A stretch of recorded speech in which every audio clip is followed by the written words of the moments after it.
Elon Musk oo ninka dunida ugu tijaarsan ayaa waxa uu yidhi weligay habeen kuma seexan inaan fakhri noqonayo. Sababtoo ah waxa uu yidhi waxaan aaminsanaa in fakhri noqdo inay tahay oo keliya in aad joojisid wax samaynta. Mar walba oo aad samaynaysid ama aad qabanaysid wax qiimo u leh bulshada, waxa aad noqonaysaa qof guuleysta isla markaasina aan la celin. Dhageyso, haddii aad wax weyn doonaysid adiga oo sariirta fadhiya ma imanayso. Waxaad u baahan tahay inaad kacdid. Waxaad u baahan tahay in aad samaysid wax qayrul caadi ah si aad u heshid wax qayrul caadi ah. Haddaba waxaan soo gudbinayaa 4 qaanuun ama 4 wax oo aad u baahan tahay inaad samaysid si aad u heshid waxa aad doonaysid. Sharciga koowaad waxaa la yiraahdaa sharciga tuuridda cudurdaarka ama waxa la yiraahdo excuses. Waxaa laga yaabaa inaad rabtid inaad shaqo qabatid maantay, balse waxaa laga yaabaa inaad u heshid sabab aadan u qaban ama aad cudurdaar u samaysatid aadan u qaban.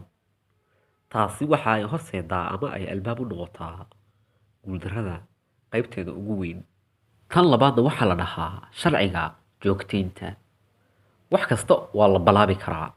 Qof kasta maalin jiibka wuu aadi karaa ama wax akhris wuu bilaabi karaa, balse taasi ma ahan midda farqiga samaysa.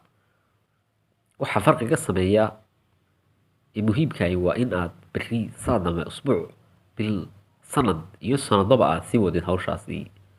Laakiin haddii ay taasi kaa tahay caadifad, waxa ay noqonaysaa maalmahaagii caadi ahaa mid ka mid ah oo lagu laray maalin aan caadi ahayn.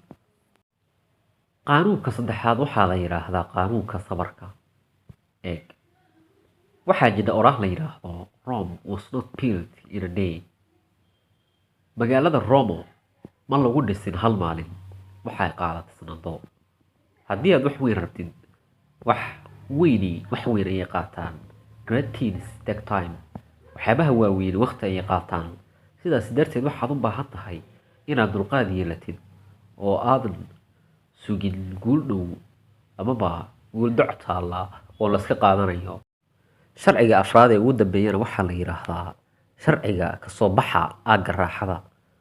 Adiga oo dagiigsanaya isla markaasina ku nool noloshaadii caadiga ahaa, lagama yaabo inaad guul gaartid. Sidaas darteed waxaad u baahan tahay inaad beddeshid wixii aad hore u samayn jirtay si aad u heshid natiijo tii hore ka gedisan.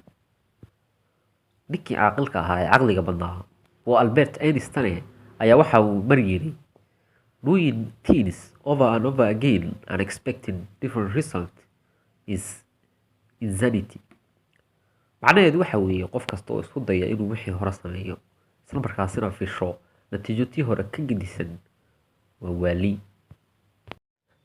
Haddii aad xiisaynaysid muuqaaladan, fadlan subscribe saar halkan. Sidoo kale tona muuqaalka like saar. aad iyo aad u mahadsantihiin.